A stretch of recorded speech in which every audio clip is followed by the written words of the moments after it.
Session 3 in our action-packed pilot episode of Star Trek Adventures is proceeding, probably very much as anyone who knows the game would anticipate. And I've been thinking a little bit about the goals of these reflections, because the last thing you need or that I ever want to provide is some sort of, video review, right? Some sort of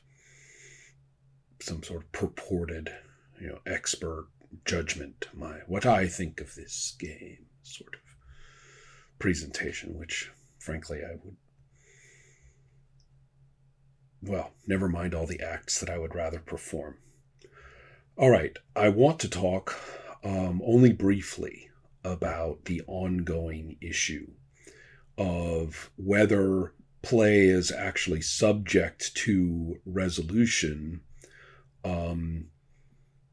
and whether the outcomes of situations actually have truly divergent consequences for purposes of, an episode. That's an ongoing topic for the whole of the game, and even, session to session isn't enough. Episode to episode kind of starts glancing at that, and then only repeated use of a game of this kind really can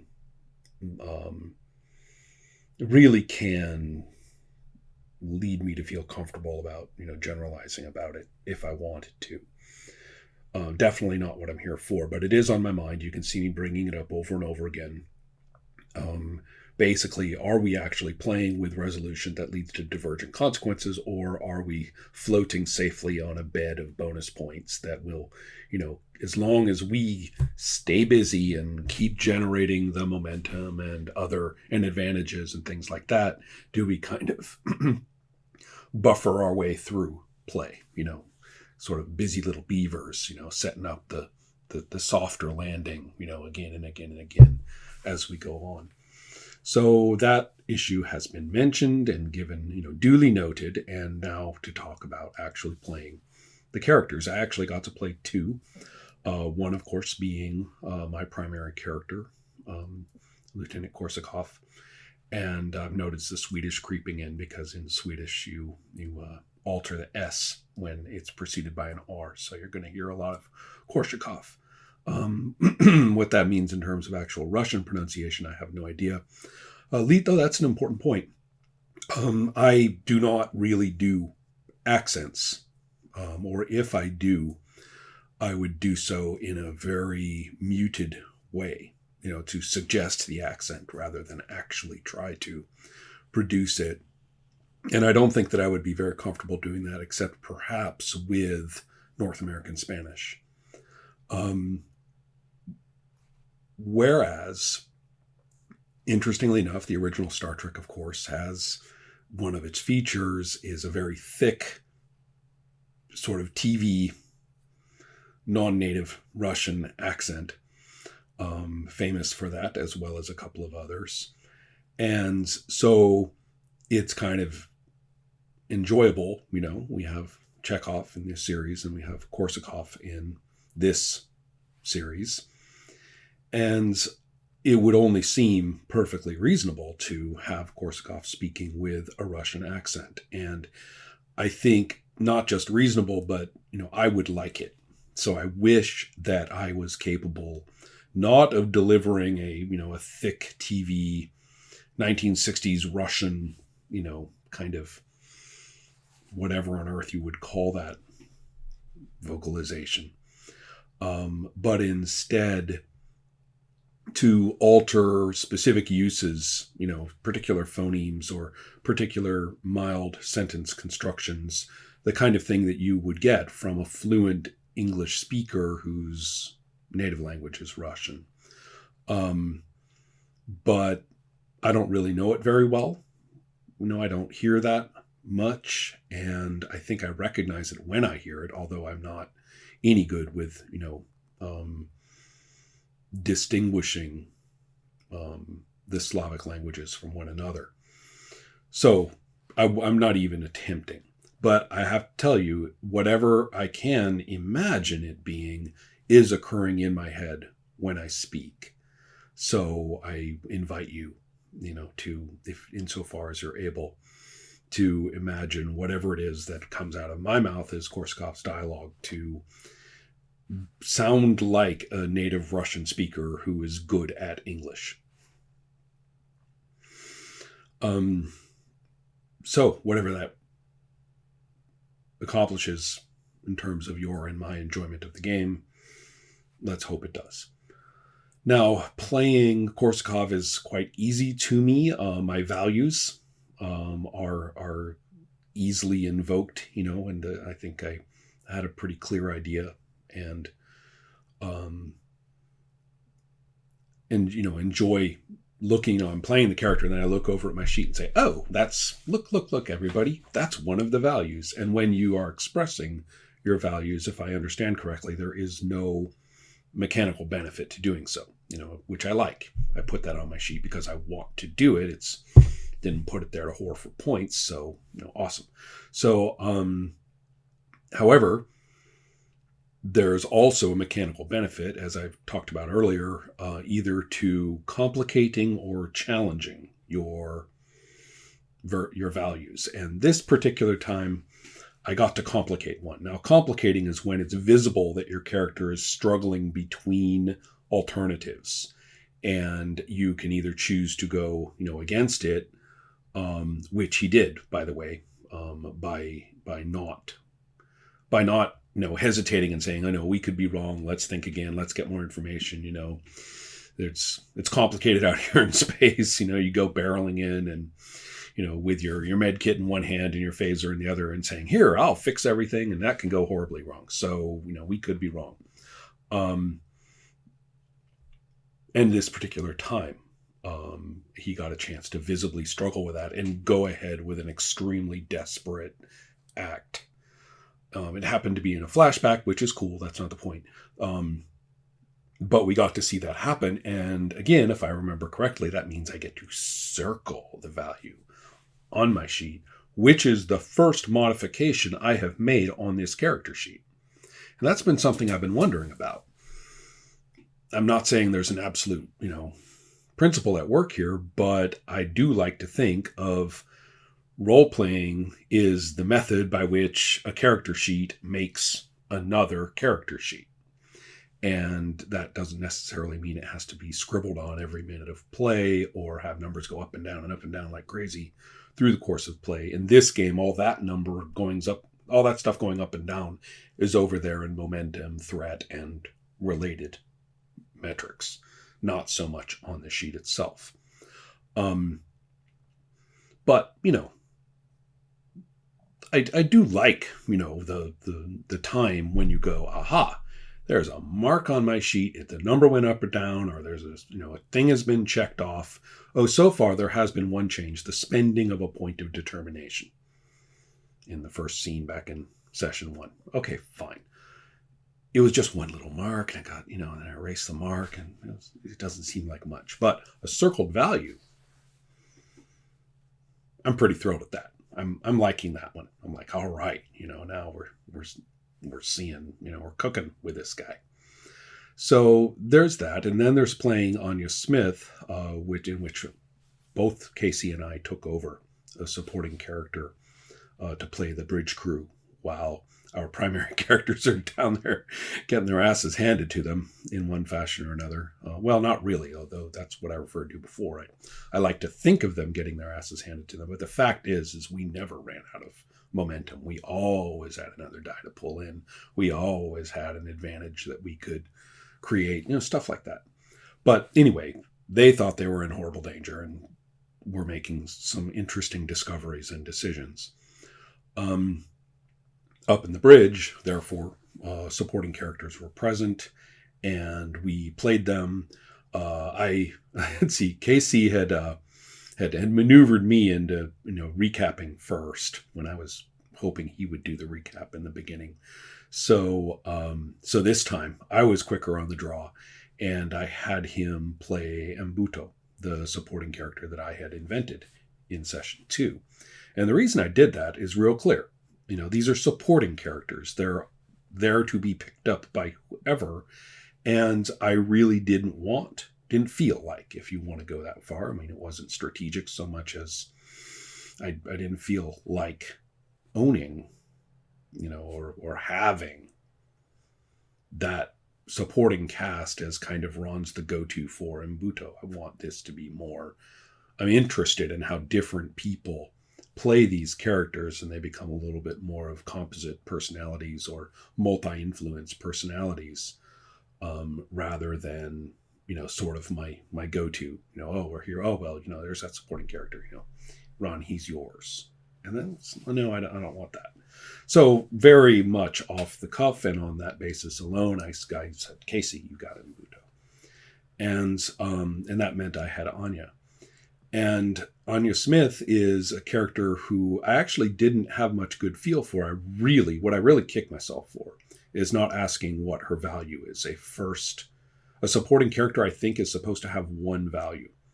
And I needed a bit more of an anchor to play her than I had. And I kind of shifted into the only anchor that I had, which was the notion of this sort of can-do, non-careerist, veteran. She's been in many bridge situations, even if she hasn't held the command, even temporarily, for very often. She's at least done it a couple of times and knows what to do. So I didn't want any uncertainty. And the idea was, well, when my ass is in this chair, we do things my way.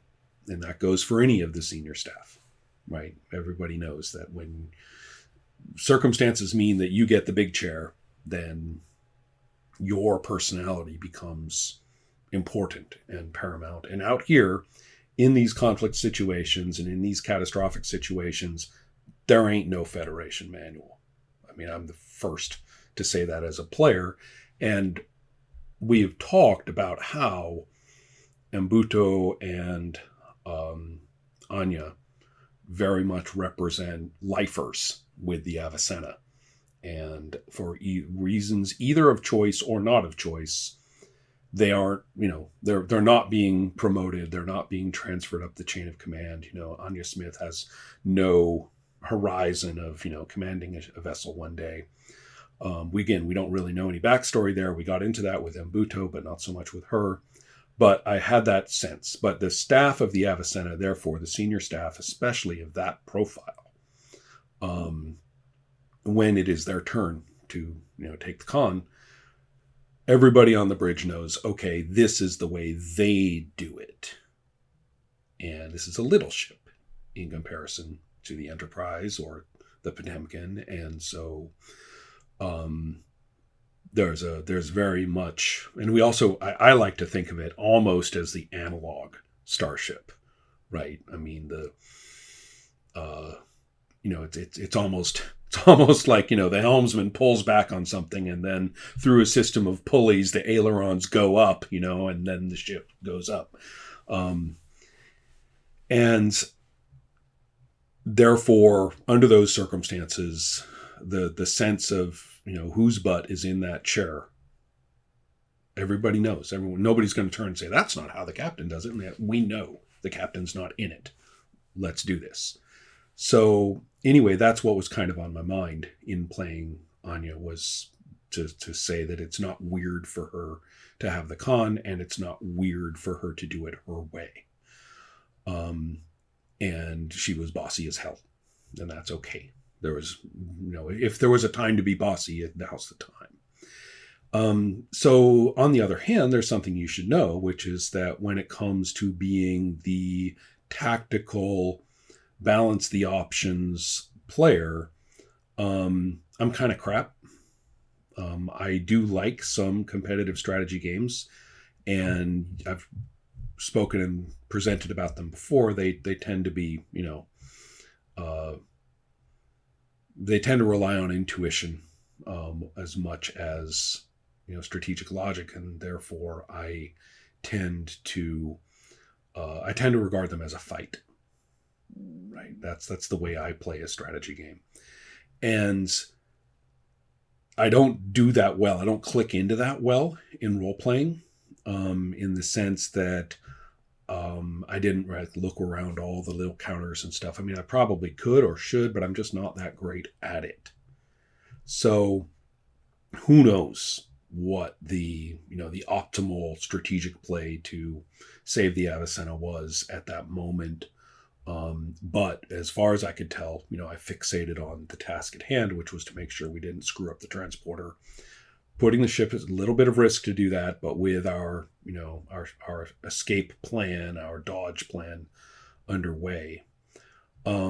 Interesting question of whether we could ever have figured out that it was the Potemkin's shields that actually caused the destruction of the planet. So us putting our shields up was, a bad idea. Although, frankly, the damage has been done in a big way. It's not, our little nickel of extra disaster I'm not feeling too bad about. But the whole point being, when we pulled out of that situation and the ship was intact and the transported patients and the captain were back, when all this was complete and we realized, okay, we are smooth sailing and we've got our team, and she didn't know that the other two guys were down there still, but that's all right. And we are we're good. So it's like win, super win. Everybody's alive. Is there anybody is anybody dead from before we started this little process of decision making? Are we still in danger? Okay, cool. So I don't know how the next person to play Anya is going to do or say this, but yeah, she, it's and how well Starfleet, for example, or anyone is going to say, well, you really screwed it on that one, Anya. You should have done this and you should have done that. The ship's still flying. The patients and so on got back safely, and she'll tried not to insult the ambassador and actually felt a moment of a little empathy for the ambassador, even in the travail of all of these things. And we'll have to see what comes of all of that. Seems to be some family drama back there. Well, anyway, it was very much a role-playing session for me in that sense. I enjoyed grabbing the characters, discovering what they would do intuitively, acting upon them with, some mechanics that were available to do it with. So that's where it was. Fun time with me, characters, and of course enjoying Casey's presence at the table and the way that he played the characters. There was a defining moment for Anya and Mbuto when they why I had Anya gesture Mbuto over to kind of stand next to her, as the ambassador came up on the screen, and the two of us are, kind of biting our tongues in the, what do you want? We are busy kind of response. And it would be interesting. I wonder, we do have confrontations in the original show of policy, and they cross rank. The ranking person will pull it if necessary, but if I'm granted, the character is extremely variable, but at least in the episodes that I'm thinking of, which is clearly cherry picking the ones I like, but in those ones that I like, when a junior officer gives Kirk lip about policies or opinions and so on, in these episodes, Kirk responds both by firmly establishing the boundaries of rank and by expressing or showing some degree of understanding for the other person's position. Those might be in two separate scenes, or they may be simultaneous depending on the aspects of the scene. So what I'm saying is that I actually rather look forward to the rank structure being context, but not the defining context of how all these people are going to get along. there's going to be times when somebody will be told, that's enough, mister. And then I'll say, no, Captain, it's not enough. Stuff like that. And so, yeah, I mean, rank exists in this story, but it's definitely not about, being forced to kiss ass up the line. Not on this ship, and at least not in the original show, insofar as we're talking about the parts I like. So I'm looking forward to some interaction across characters, primary characters and supporting cast, and NPCs, that show these clashes where rank is a context but not the be-all and the end-all. I think we got a lot of material for stuff like that to start showing up in this set of episodes cumulatively. The nice burn, things that may have seemed kind of, well, you didn't get much done in the first episode. No, yes, we did, because if we didn't do that, we wouldn't be here, and I like that.